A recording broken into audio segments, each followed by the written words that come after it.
wabarakatuh. Alhamdulillah, alhamdulillah rabbil alamin. Wa bihi nasta'inu ala umri dunya waddin. Wassalatu wassalamu ala asrofil anbiya'i wal mursalin wa ala alihi wa ashabihi ajma'in. Asyhadu an la ilaha illallah wa asyhadu anna Muhammadar Rasulullah. Allahumma salli ala sayyidina Muhammad wa ala ali sayyidina Muhammad. Pertama-tama marilah kita panjatkan puja dan puji syukur kepada Allah Subhanahu wa taala yang telah memberikan kita rahmat serta hidayahnya sehingga kita dapat merasakan kenikmatan yang diberikan oleh Allah Subhanahu wa taala. Kedua kalinya salawat serta salam tak lupa kita curahkan kepada junjungan kita Nabi Agung, Nabi besar Muhammad SAW, dan yang semoga kita menjadi golongannya yang mendapat syafaatnya di yaumul qiyamah. Amin ya rabbal alamin. Tak lupa ucapan terima kasih kepada Bapak Alim selaku dosen pengampu mata kuliah Ulumul Quran. Di sini saya Muhammad Akmal Khairi, Sheila Putri Nur Rahmalia, Dina Fariha, dan juga Widuri Nur Cahyani Putri. Di sini kita akan menjelaskan tentang asbabun nuzul. Nanti kita akan menjelaskan tentang definisi, fungsi, dan juga contoh asbabun nuzul sebuah ayat. Langsung saja kepada rekan saya, waktu sepenuhnya dipersilahkan.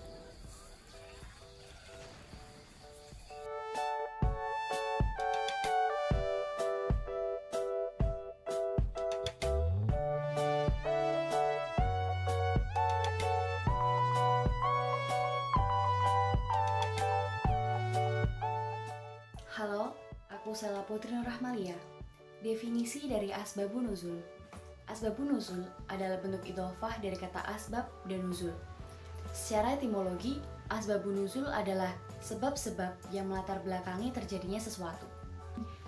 Meskipun segala fenomena yang melatar belakangi sesuatu dapat dikatakan sebagai asbabun nuzul, namun dalam penyampaiannya, ungkapan asbabun nuzul khusus untuk menyampaikan sebab-sebab turunnya Al-Quran.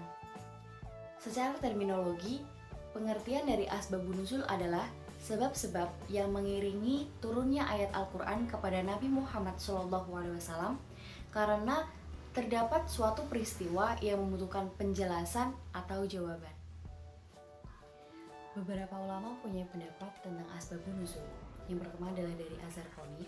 Beliau berpendapat bahwa asbabun nuzul adalah sesuatu yang terjadi serta ada hubungannya dengan turunnya ayat Al-Quran sebagai penjelas hukum pada peristiwa yang terjadi. Yang kedua adalah pendapat dari As-Sabuni. Beliau berpendapat bahwa asbabun nuzul adalah peristiwa yang menyebabkan turunnya satu atau beberapa ayat mulia yang ditujukan kepada Nabi Muhammad SAW yang berkaitan dengan agama. Pendapat yang ketiga adalah dari Mana Al-Qatan. Beliau berpendapat bahwa asbabun nuzul adalah peristiwa yang menyebabkan turunnya Al-Quran berkenaan dengan waktu terjadinya peristiwa itu, baik berupa kejadian atau pertanyaan yang ditujukan kepada Nabi Muhammad SAW.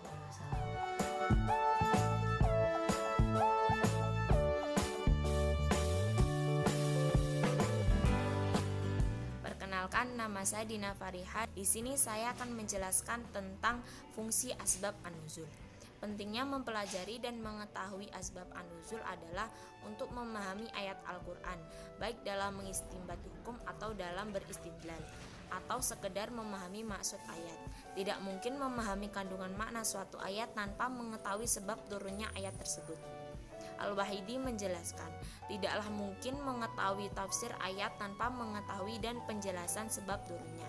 Ibnu Taimiyah mengatakan, mengetahui sebab nuzul akan membantu dalam memahami ayat. karena mengetahui sebab menimbulkan pengetahuan mengenai musabah atau akibat. Contohnya dalam Quran surat Al-Baqarah ayat 158 yang artinya sesungguhnya Safa dan Marwah adalah sebagian dari syiar Allah.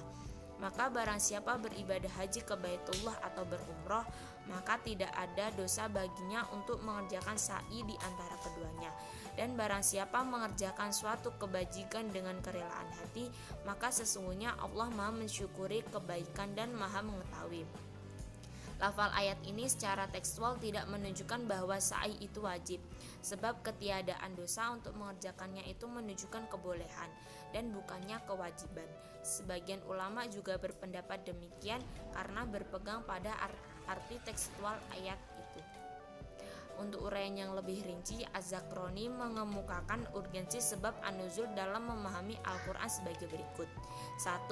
Membantu dalam memahami sekaligus mengatasi ketidakpastian dalam menangkap pesan ayat-ayat Al-Quran. 2. Mengatasi keraguan ayat yang diduga memiliki keraguan umum. 3. Mengkhususkan hukum yang terkandung dalam ayat Al-Quran. 4. Mengidentifikasi pelaku yang menyebabkan ayat Al-Quran turun. 5. Memudahkan untuk menghafal dan memahami ayat, serta untuk memantapkan wahyu ke dalam hati orang yang mendengarnya. 6. Penegasan bahwa Al-Quran benar-benar dari Allah Subhanahu wa Ta'ala, bukan buatan manusia.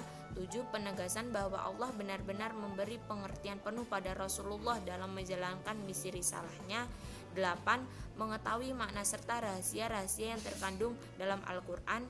9. Seseorang dapat menentukan apakah ayat mengandung pesan khusus atau umum dan dalam keadaan bagaimana ayat itu harus diterapkan.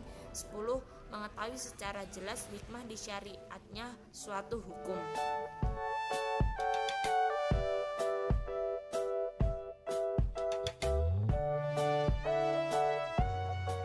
Assalamualaikum warahmatullahi wabarakatuh. Perkenalkan, nama saya Widuri Nurjahni Putri. Di sini saya akan menjelaskan contoh dari asbabun nuzul. Asbabun nuzul adalah peristiwa yang merupakan perbuatan salah yang dilakukan oleh sahabat. Kemudian turun ayat guna meluruskan kesalahan tersebut agar tidak terulang lagi. Misalnya, kejadian yang menyebabkan turunnya surat An-Nisa ayat 43 yaitu Ya ayyuhallazina amanu la tahribu salata wa antum sukara, yang artinya, hai orang-orang yang beriman, janganlah kamu mendekati sholat padahal kamu sedang mabuk. Pada suatu ketika, Abdurrahman bin Auf melakukan jamuan. Dia mengundang para sahabat Nabi dan menjamu mereka dengan makanan dan minuman. Mereka pun berpesta dengan makanan dan minuman tersebut, kemudian mabuk. Selanjutnya, waktu maghrib pun tiba. Mereka sholat dengan diimami dengan seorang dari mereka. Contoh yang kedua ialah perdebatan jadal, yaitu perdebatan antara sesama umat Islam atau antara umat Islam dengan orang-orang kafir. Misalnya, perdebatan antara sahabat Nabi SAW dengan orang Yahudi yang menyebabkan turunnya surat Ali Imran ayat 96. Mujahid berkata, suatu ketika umat Islam dan Yahudi saling membanggakan kiblat mereka. Orang Yahudi berkata, Baitul Maqdis lebih utama dari Ka'bah karena kesanalah tempat berhijrahnya para nabi, dan ia terletak pada tanah suci. Umat Islam berkata pula, Ka'bahlah yang paling utama dan mulia. Maka kemudian turun surat Ali Imran ayat 96.